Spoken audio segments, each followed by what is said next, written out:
Yes, we are back again. Hello, good morning, good afternoon, good evening. This is GMTV. GMTV brings you all the news, latest news everywhere around the world, most especially in Nigeria and Biafra land. Please, if this is your first time of coming across our channel, please do us a favor to subscribe. Also, like a comment as well. Also, leave messages, and also we can get back to you. Yeah, today we were going to analyze the information that we got from Simon Ekpa concerning the United Nations. United Nations, the role they're playing and what they have to do, and they don't have to wait until something happens first before they can come to Biafra aid to help and do the things they need for. Now, at the moment now, the United Nations, they are keeping quiet and they're waiting until something happens before they can get into it. But Biafrans, they have been suffering for a very long time. I think it's about 62 years now.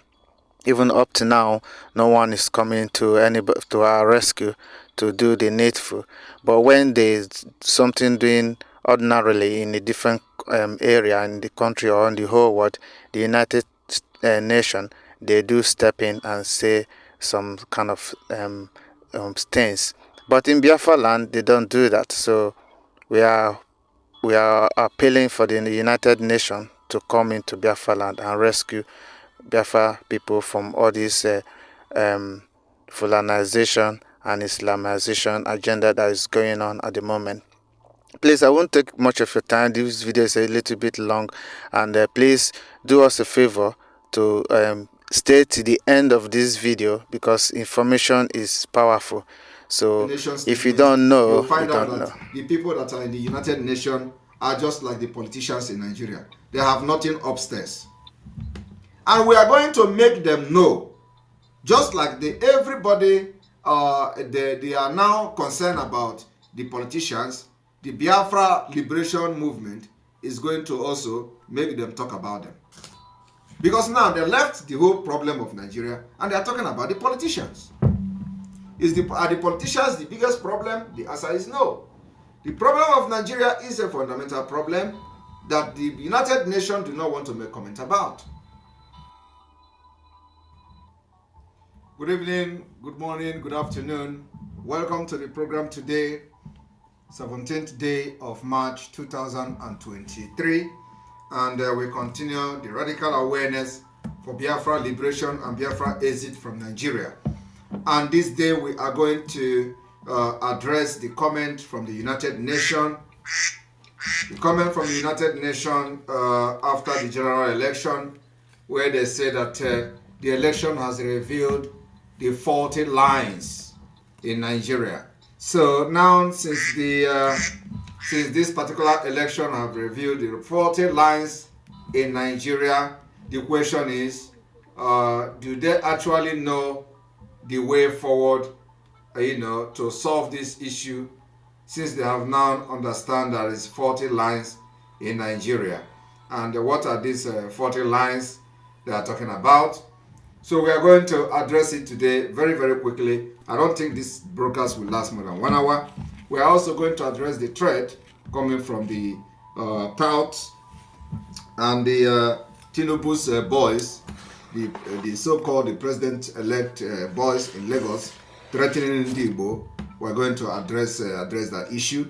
Although after our messages today, we got information that the person that issued the threat has been somehow questioned and he has denied the threat. But everybody knows the videos are out there. We know that Nigeria is that what they do is to threaten you, and even if you have them on video, they are going to deny it. So we are going to address it, and our stand is very, very clear and very correct.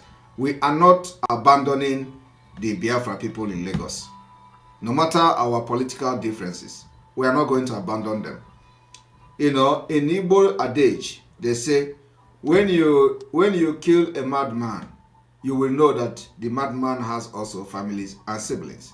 So those of one Nigerian people that thought that because Ndi Igbo in Lagos supported voted for one Nigeria, validated one Nigeria against our will, because for that reason, we have allowed them to perish in Lagos.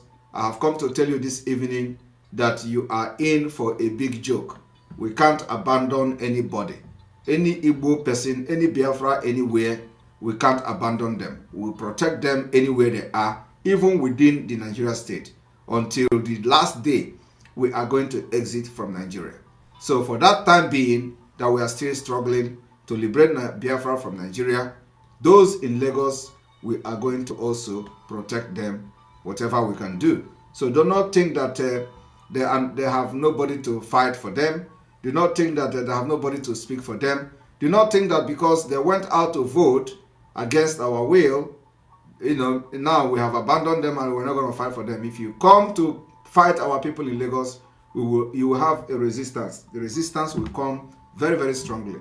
And that's the message I'm going to pass to those threatening Igbo in Lagos this evening. But first of all, let us go to the main message, which is responding to the United Nations, for them to have come for the very first time to say that the election has revealed the faulty lines of the Nigeria. So I welcome you all this evening. Like I said, this broadcast is going to be very, very snappy. I hope I will not spend more than 1 hour here. Thank you very much. Those of you watching from Twitter, I urge you to join us on Enter Biafra.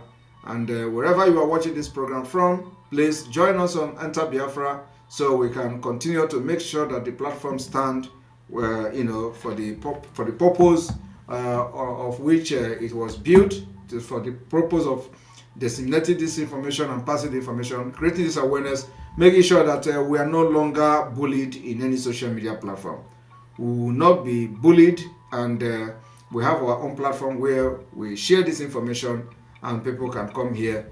And also the platform has been made very, very interactive as possible.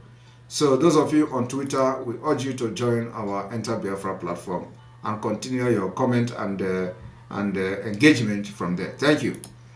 All right, and then we continue. So let us go straight to responding to the United Nations today, because they were hiding it. They were trying not to talk. They try as much as possible not to comment, but yet what happened is something that you can't overlook. No matter how evil and how bad you are, you can never overlook impunity that happened on the 25th of February 2023. And exactly it happened that way, and no matter how they want to shy away from it, they will always come to the reality.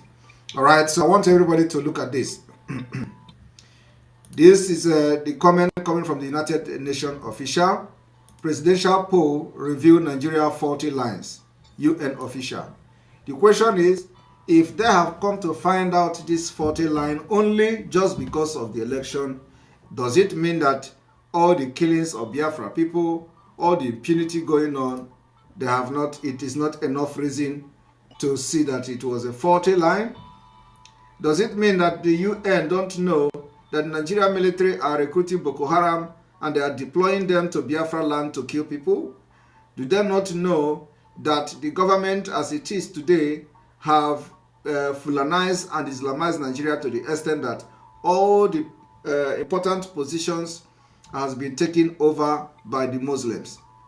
Isn't this enough 40 line? Is it only when election failed they will now understand that there is a 40 line in Nigeria? That is the impunity that is going on. So all the killings in the southeast that the Nigerian government are doing, using the governors and politicians, and we have been writing to the United Nations all this while, and they are not responding. Does it mean that that is not enough reason to see the 40 lines in Nigeria? Why is it only in election that probably have their interest is when they are going to say they have seen the 40 lines? So the United Nations, these are the questions that we are posing to them today. The United Nations on Wednesday said the presidential election held on February 25th revealed the sharp ethnic, religious, and demographic fault lines in Nigeria. So for the very first time, the UN has come to understand there is ethnic fault in Nigeria. There is religious fault in Nigeria. and there is a demographic fault in Nigeria. Now, this is exactly the reason why there is killings all over Nigeria, why the Fulani Caliphate are killing. They are killing for ethnic cleansing, they are killing for religious reason, they are also killing to change the demography of Nigeria. These three words captured the exact reason why Nigeria is at war without making noise. I want you to understand that when you talk about Ruga, you are talking about demography, changing the demography of Nigeria. When you talk about the invasion of Fulanis, it is also has to do with the demographic of Nigeria. We have seen where they are sharing letters to church to close the churches, and it has to do with the religion. We have seen where they go and start ransacking villages. The military are helping them to kill people in the villages and render them homeless. It has to do with the ethnic cleansing. So this whole three major word that describe the reason why we are fighting for Biafra today, the UN captured them, even though the statement is not very broad, but they have captured this particular three phrases that we can elaborate, to suit whatever that is happening today in Nigeria against indigenous people. Now, so they say that the election has revealed the ethnic, religious, and demographic fault lines. And this is exactly what I have been shouting before the election and after the election. Yet, some people don't understand what is happening. As UN have identified this particular issue of the election, which we have been making very clearly that it was a very dangerous and ethnic politics that they have played. It has been finally identified by the United Nations.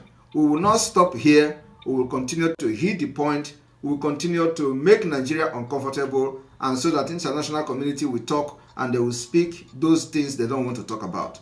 So we have been able to make this, go to the international level, that the election itself, remember that we have been the only group that was hammering on the issue of the outcome of the election. We have been hammering on the issue of the campaign, which was a very dangerous campaign, that it was being followed by the ethnic divide, religiously divided, that P2B were going from one church to another to solicit for vote from Christians, and then also the demographic fault, So I want everybody to understand that when we talk, you have to listen.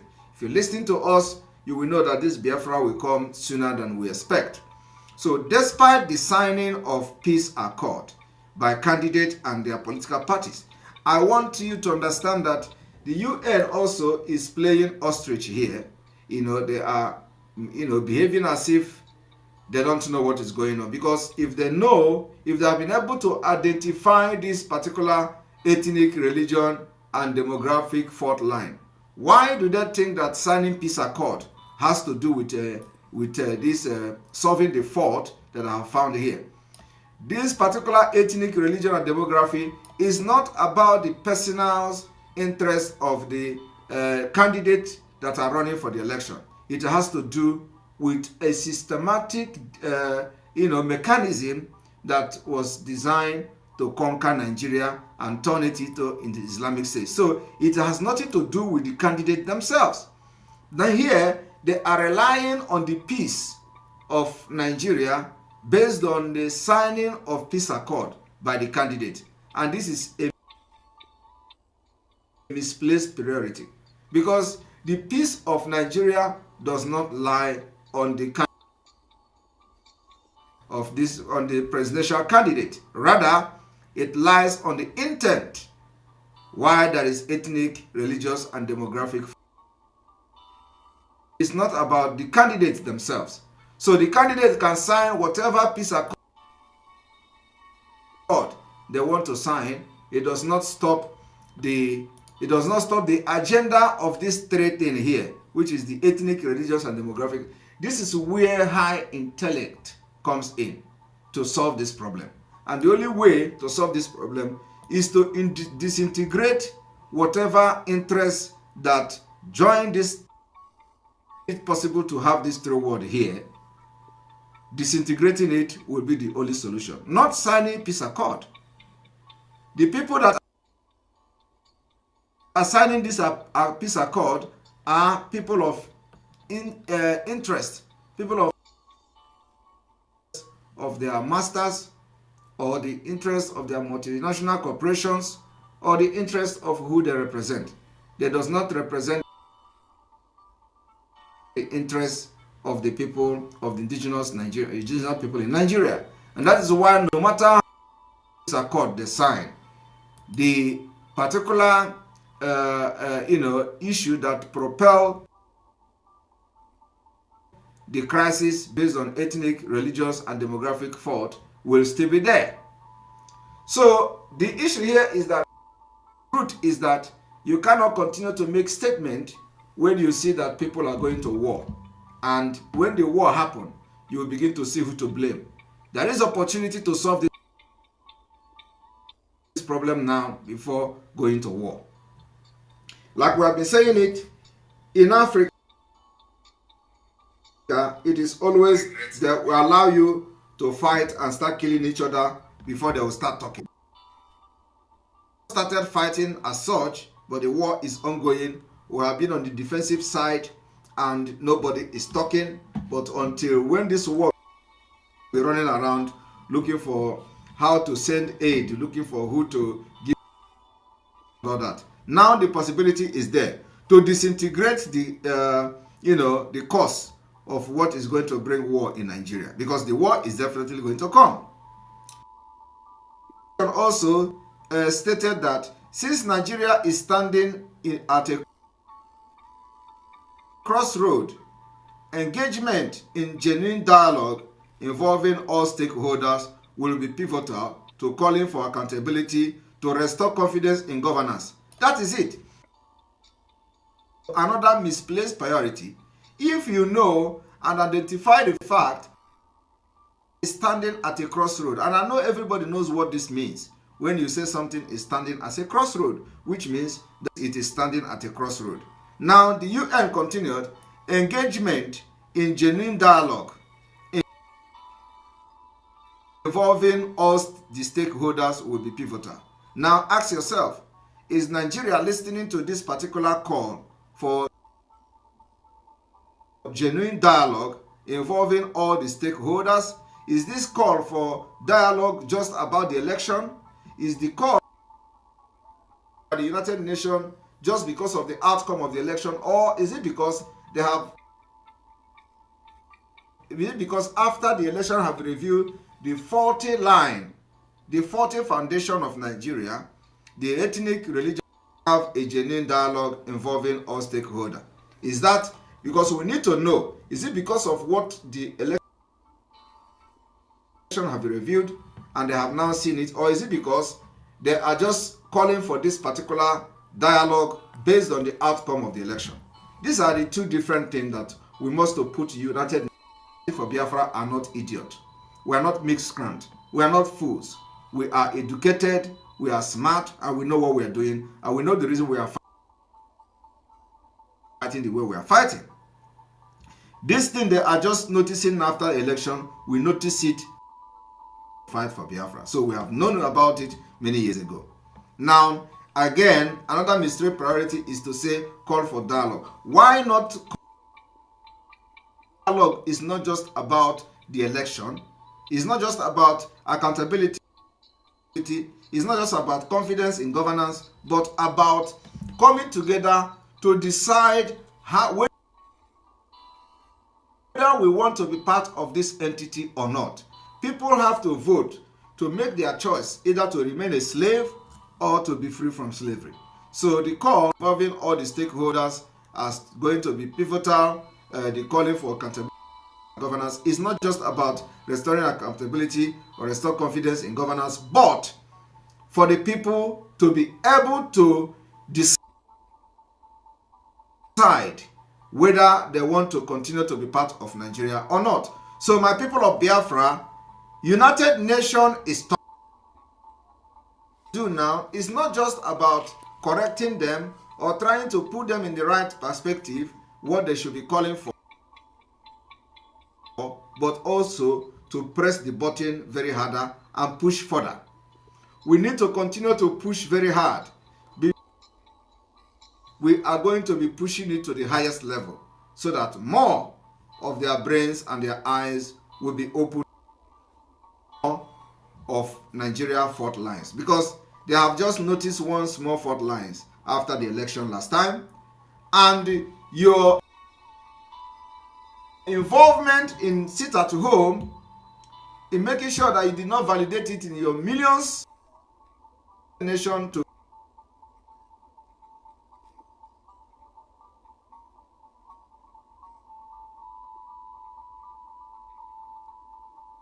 so now they are talking and they are calling for a genuine dialogue.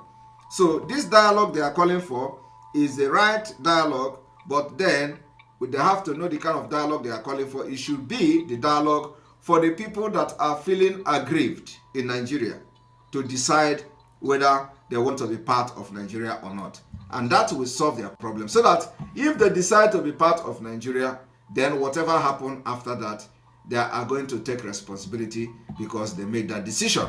But for now, we are suffering for the decision we did not make. We are suffering for the decision that we don't know anything about. Going into one Nigeria was never the decision of the majority of the people. So we are calling for a revisit of that particular foundation, which is very faulty. Now, they continue. The senior human rights advisor to in the office of the United Nations Resident Coordinator, Ms. Aduwokufo, stated this during the launch of the National Ability Dialogue in Abuja. Of course, they are always in Abuja, so they know what is going on. I was thinking that these are somebody in Geneva or whatever. So the person is in Abuja, and the person did not know the faulty lines in Nigeria until after the election. That is just to show you that they are corrupt. The event with the theme promoting post-election stability, justice and gender inclusion was organized by the peace building organization International Alert in collaboration with National Orientation Agency and Office for Strategic Preparedness and Resilience, organized by the government. How can it be government invite you and you come and castigate them? Of course, we know. At the event, the country director of International Alert, Paul Nwalaku, advised the president-elect, Asiwaju Tinubu, to have a dialogue and negotiate with aggrieved political parties. They are talking about the aggrieved political parties. They are not talking about the foundational problem of Nigeria. Do you understand me? They thought that the problem of Nigeria is all about aggrieved political parties. They forget the problem of Nigeria and talking about political party is not the problem of Nigeria. Aggrieved political parties is not. There is a fundamental problem and they are not talking about it. I want everybody to understand that because the way the election was carried out, I think the UN feel that we have not begun to bombard everywhere. We have not started bombarding everywhere because I think by the time we start bombarding everywhere, maybe they are going to remember that there is a time that we need to dialogue, to negotiate, and talk about our coexistence again, because that has not happened. So they are not feeling moved by the activities of the Biafra Liberation Army. They are not feeling moved by the current civil war going on in Biafra land. It has not got to their attention. So we need to speed up and we need to push more so that the attention of the United Nations will be called on, so that they will come and start calling for a dialogue and making reference to the fact that Biafrans really want to leave Nigeria. They don't want to be part of Islamic State. Because when you look at this, it's really, very, very, very, very bad that, with all what was going on, still going on, and is still going on in Nigeria today, all they can do or all they can notice is the political parties' grievances and differences. This is unbelievable. Political parties and differences. They are calling for dialogue, among aggrieved political parties and persons, instead of the fundamental problem in Nigeria, in order to dose tension in the country. They thought that the tension in the country is caused by political parties. United Nations they are just, honestly, people without sense. Honestly. And of course, they know what they are doing. Because you can't tell me that you are in Nigeria, you have your office in Nigeria, and as a United Nation, you should be gathering information, know what is going on in Nigeria. And for them, the only problem they see in Nigeria is aggrieved political parties just because of the election. Why there are fundamental issues. So we have to make them understand that it is not only political parties that are aggrieved, that the ethnic group which they identified here as there is a faulty line in Nigeria has issues. They are also aggrieved. We want to make the United Nations understand that not only the ethnic group that are aggrieved, that are also the religious community in Nigeria are aggrieved, especially the Christians. We need to understand that the Christians in Nigeria are aggrieved too. So it is not only political parties. You are talking about political parties, you are talking about having that the election have revealed ethnic, religious, and demographic fault lines. And you are talking about political parties. Is a political party now ethnic group? Is political party now a religious group? So these are the things that we don't need to overlook when we see it. That's why it is very imperative that I come to address this thing this evening. That what we have is ethnic, religious, and demographic issues in Nigeria. We don't have issue of political party and all that problem that need to be revisited. Nigeria existence needs to renegotiate again, and the UN is running away from making such particular comment, which is very, very bad. So I want you all to understand today that we are giving you an in-depth analysis into the comment of the United Nations after the election.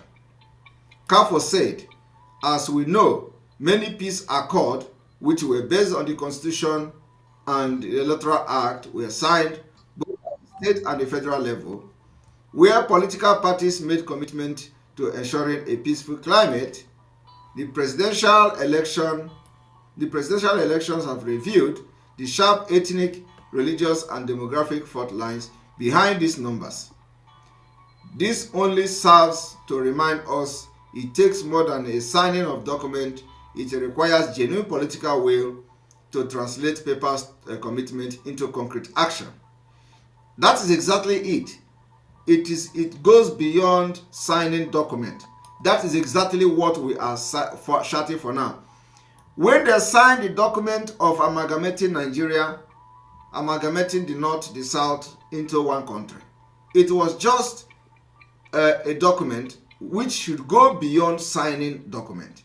Today, we are saying that it is not only required genuine political will, but that the signing of that document was faulty, the signing of the 1914 document was scam, and for us to enjoy peace in the region, there is a need that requires a genuine political will, which the people will be allowed to vote whether they want to continue to validate this particular entity of 1914, or they have to now given the right for self-determination to rule and govern themselves and develop according to their own space, the culture, and how they live their life.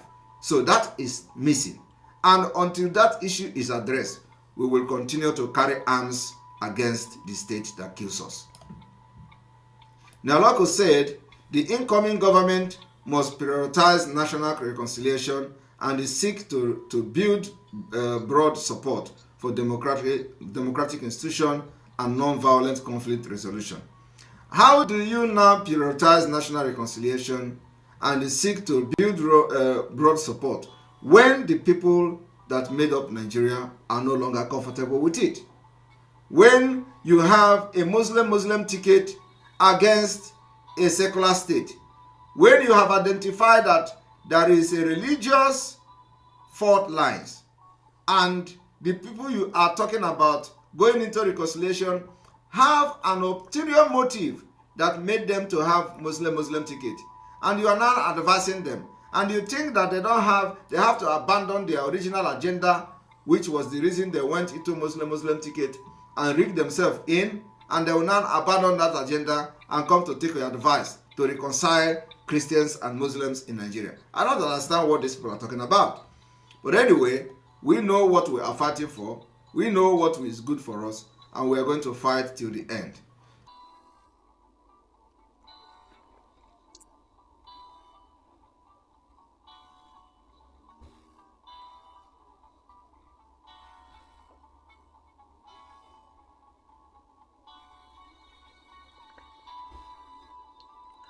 Yes, thanks for watching. Please do us a favor by turning on the notification button, and also so you can get our messages or emails or any notification when we upload new videos. Thank you for watching, and also don't forget to subscribe to our channel for more news like this. Thank you very much. Bye for now.